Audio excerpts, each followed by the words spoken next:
Hello guys, and welcome back to another episode of KSP Wayfinders.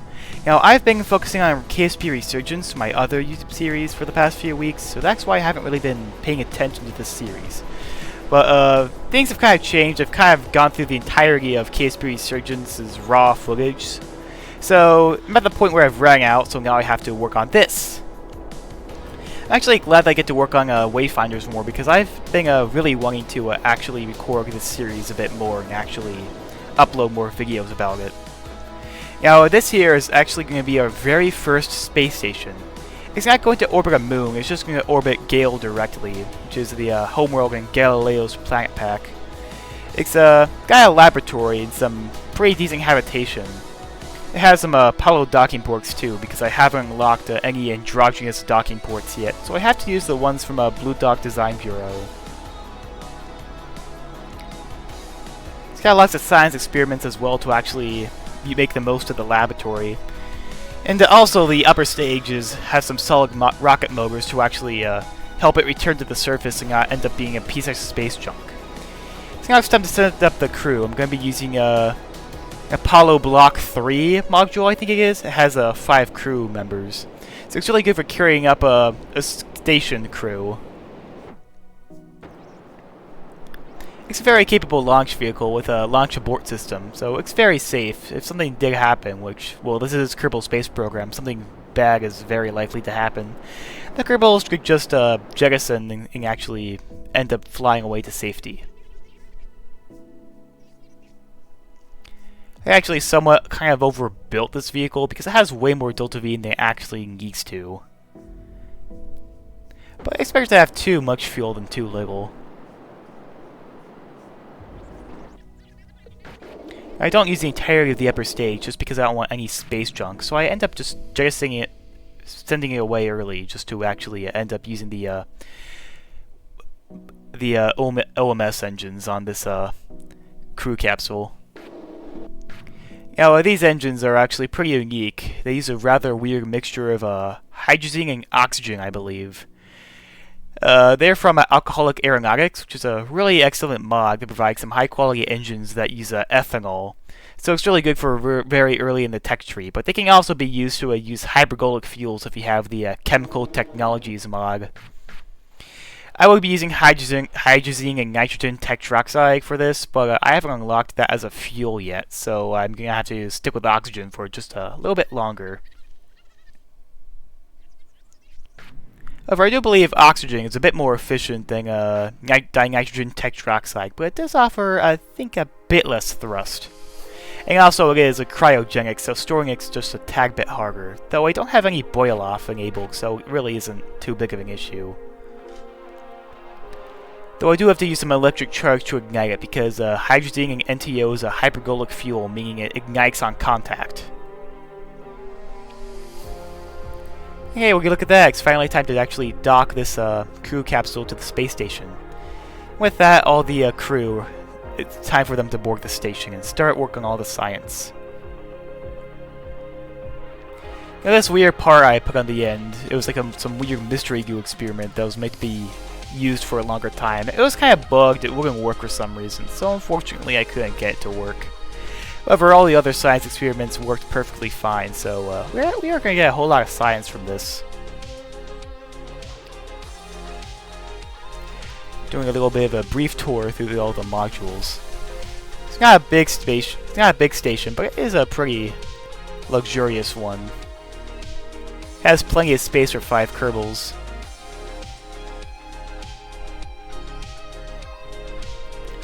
I do have to do a bit of an EVA just to make sure I get all the science I possibly can. And I have something to spend all that at the tech tree and unlock some better communications for our very first interplanetary mission. I'll be reusing the Telumo rocket, which is basically my take on the Saturn V. So it's not really the Saturn V since it uses a Hydrolox first stage, but it's kind of somewhat inspired off of it, especially the upper stage, which is essentially a carbon copy of the Saturn V upper stage. This first probe will be going to our closest interplanetary neighbor in the Galileo planet pack, that being Niven, which is a desert world with a somewhat thin atmosphere, but it has a decent amount of gravity, so landing on it is not too much of a challenge, it's not too much gravity. Kind of reminds me of Valhelheim from Celestial Harmony, which is also a desert world, which I believe has a little bit more gravity. Now, I don't have any nuclear propulsion unlocked yet, so I will have to resort to using plain old regular chemical propulsion, but for interplanetary probes, that's more than enough. Especially with this upper stage and small cryogenic transfer stage, which I have put together using procedural parts, and I believe it looks amazing, especially with reflective cryogenic tanks.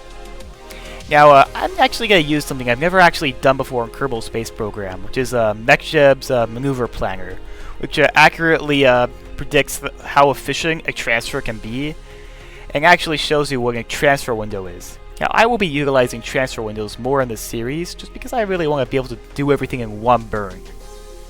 Now, we don't end up doing the most efficient transfer, but we do end up getting somewhat close. I don't have to wait for like ages just to get a few hundred Delta V off this mission. Besides, the margins are actually decently high. Well, actually not really. I was planning for this to be an orbiter, but unfortunately that couldn't really happen because we did end up running out of fuel. But thankfully Niven does have an atmosphere, so I could just aero brake instead. There's a heat shield on this, so I can actually aero brake at rather high speeds. Eventually our upper stage is completely spent, so I do have to end up using our cryogenic transfer stage, which is using a pretty cool Hydrolox rocket, which I believe is based off of one of the rockets on the Titan II, because apparently there's a concept, like instead of using hypergolic propellants, for like the Titan rocket to use cryogenic propellants, like hydrogen and oxygen. Now we didn't end up doing the best maneuver. We actually ended up doing rather off, and we do have to do a mid-course correction. I mean, every interplanetary transfer requires a mid-course correction, just because it's always off by like a few meters, and you always want to make sure it's a nice equatorial orbit when you actually arrive.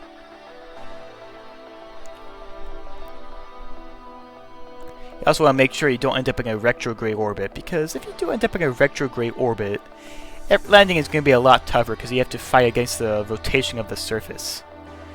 This is also our very first time in interplanetary space, so I'm going to make the most of it and actually collect a bunch of this science.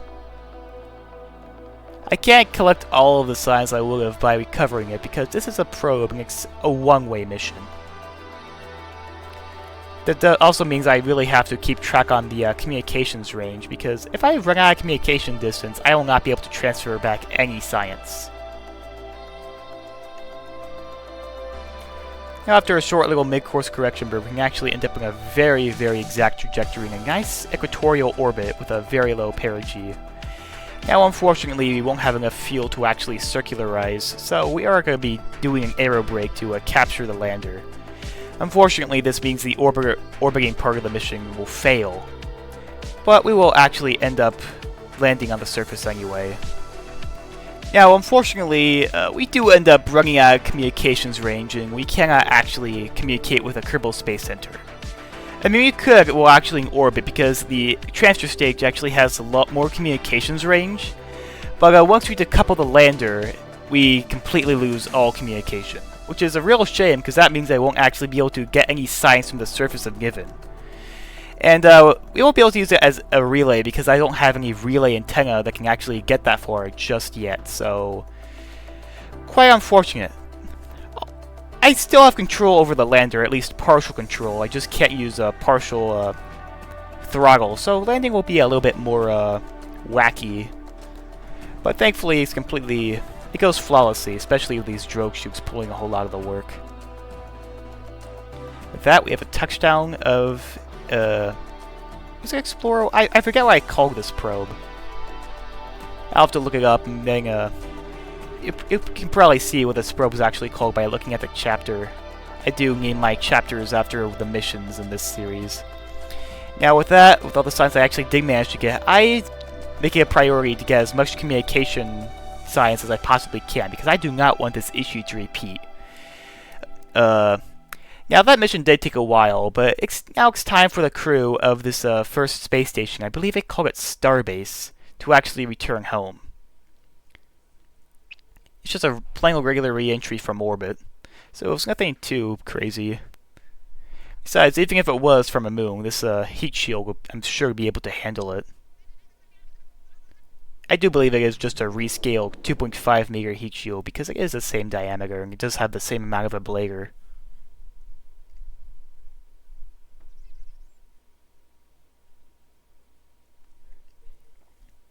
Now, re-entering the atmosphere in this series it's always a little bit harder than stock, just because I am playing at 2.5 times scale.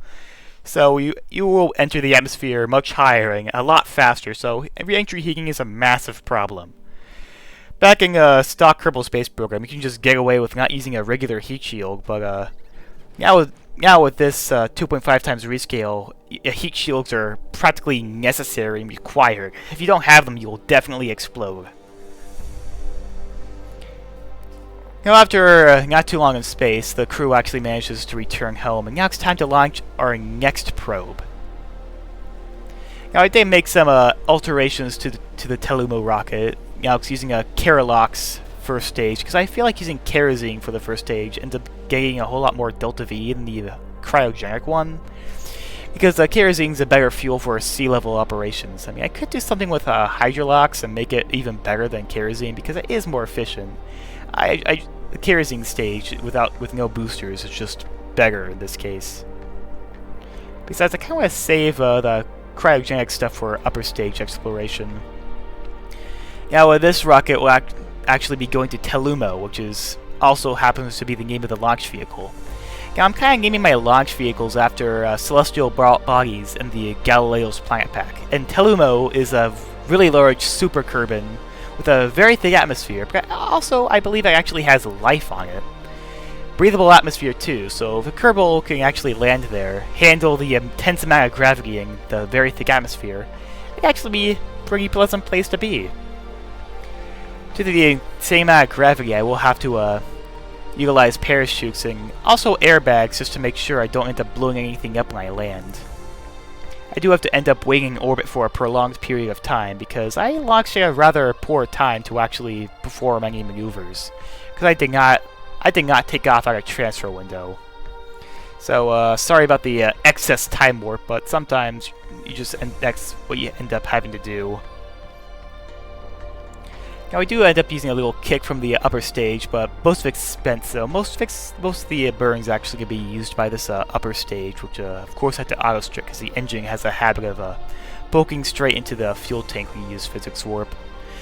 I am not using persistent thrust at the moment because it's very glitchy, but I will have to add it later in the series when I'm using some probes and other spacecraft with abysmal TWR. Now with that, we actually have a solid transfer and intercept with Telumo. Of course, mid-course correction is required, or maybe I just use manga propelling and RCS to like a satisfactory approach.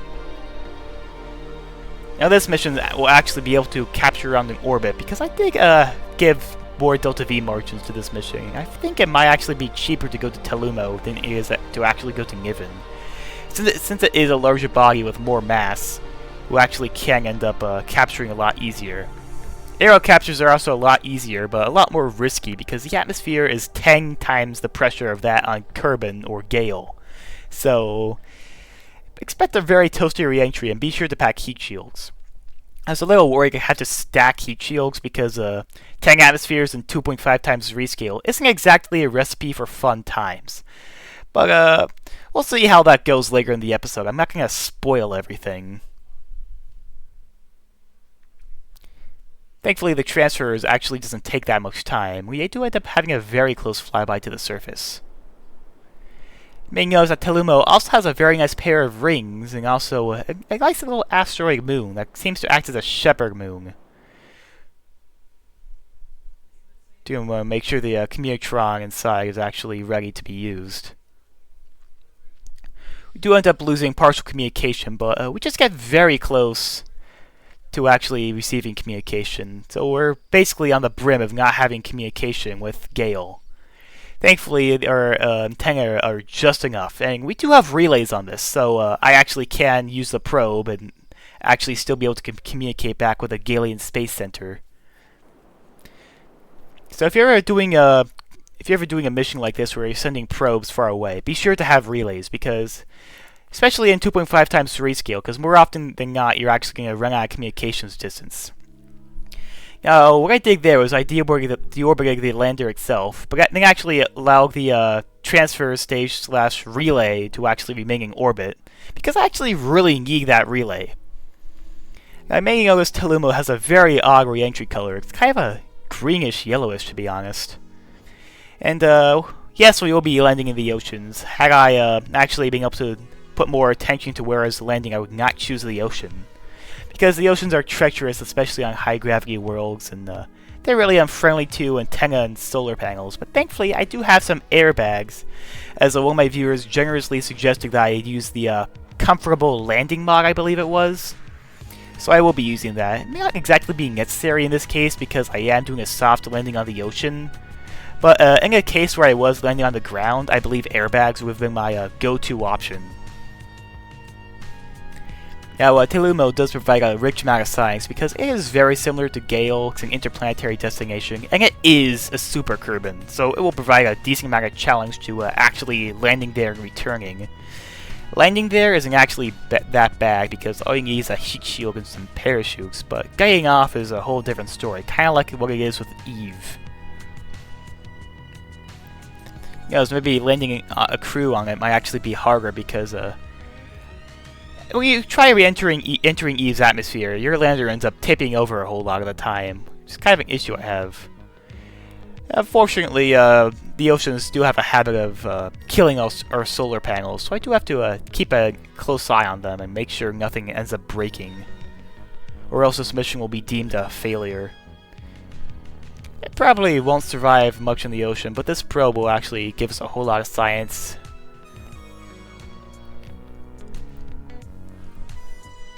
Get back in the research and development. All that science allows me to buy some new Hydrolox rockets, and also some solid rocket motors. I did think about buying nuclear power, but I felt like it wasn't the best time for that, because I still have some closer planets to Zero, the parent star in the entire Galileo's planet pack, to explore. So I might as well explore those first, and then actually unlock nuclear reactors when I'm going a little bit further out. Now, thankfully, by some miracle, we actually regained communications with my very first probe that I landed on Niven. Just because when I actually landed it initially, it was too far away to actually communicate, but now the orbits have kind of made Niven closer to Gale, so I actually got a little bit more science, allowing me to unlock some more parts to launch our very next probe. The mission itinerary for this probe will be to visit the second closest planet in the Zero system, that being Thalia. It has a rather odd color, that being a somewhat bright red. It also has a moon of its own, but unfortunately I don't believe I'll be exploring that until future probes.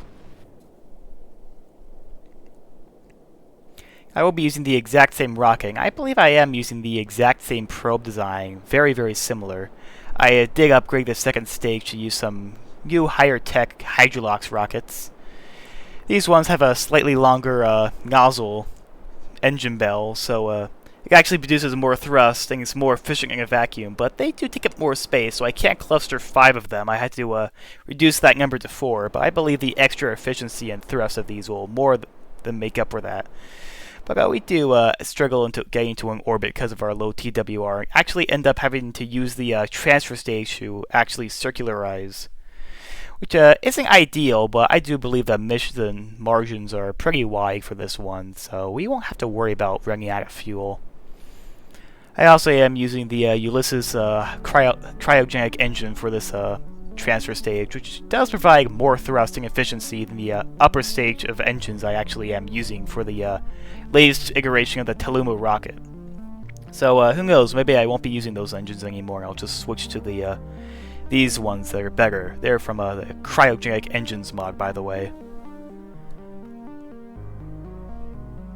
Now with Thalia, we actually do end up getting a pretty decent transfer that doesn't actually take too much time.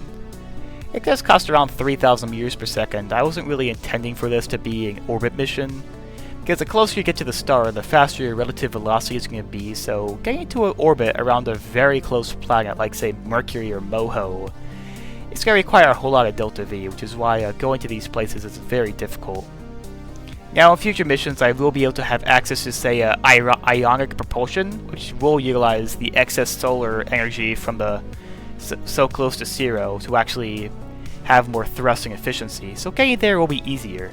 I will be doing a landing later in this series, but that won't be for a few more episodes.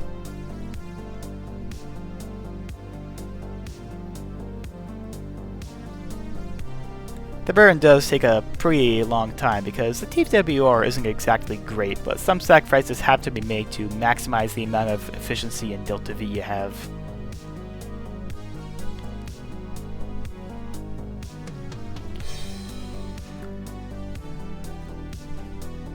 Fortunately, at this point, Kerbal Space Program's packaged contacts began glitching out because it couldn't really decide if I'm actually making a counter or not.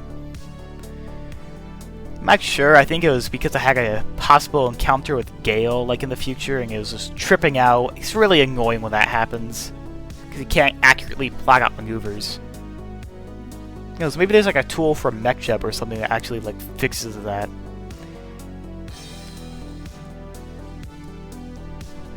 I do believe there's another mod called Principia, which kind of changes how orbital mechanics works. It actually gives everything M-body physics, so every body has its own gravitational pull.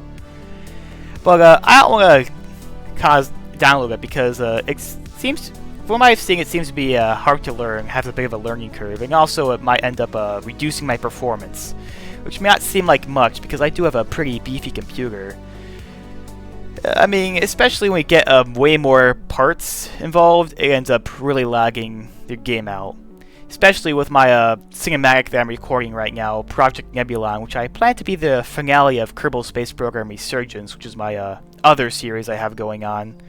The ISV Nebulon, which is my warp vessel that kind of like revolves around, which is kind of what the whole cinematic revolves around.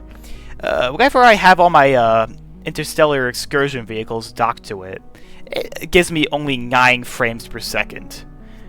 For some reason, whenever I undock everything, it gives me 40 frames per second. I have no idea why docking something in Kerbal Space Program cuts your FPS in half, basically, but I really wish I could solve the issue.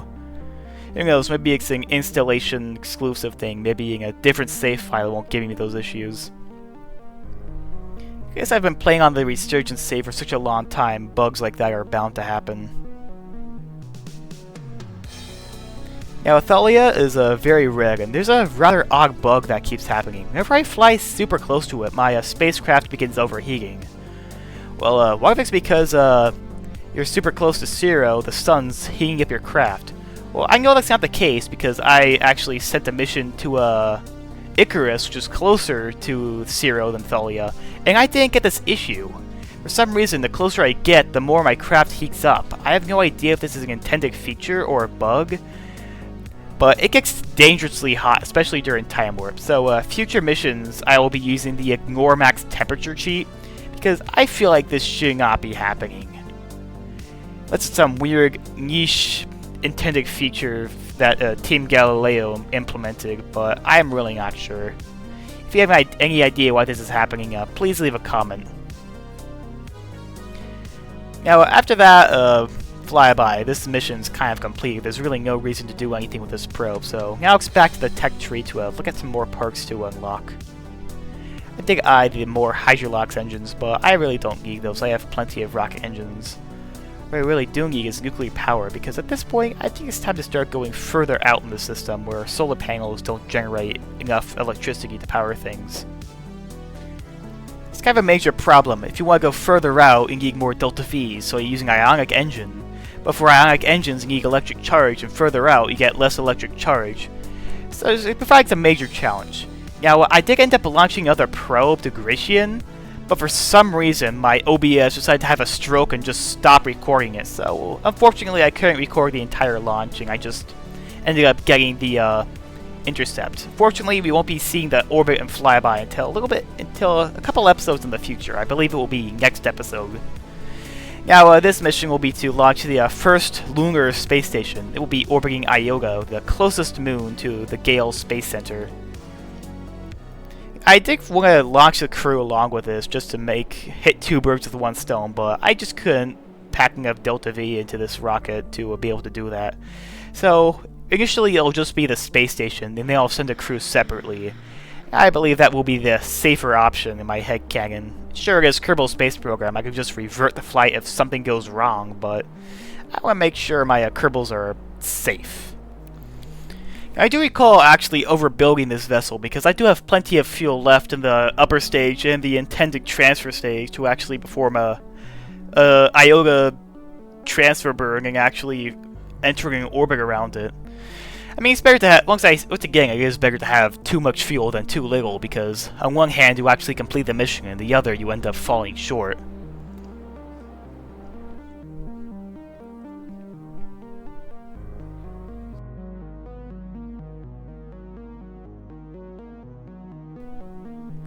When a mid-course correction burn later, we actually do end up getting a very accurate flyby. I do end up fat-fingering the maneuver, so I do end up flying right by it, but I didn't just replot it and move it around.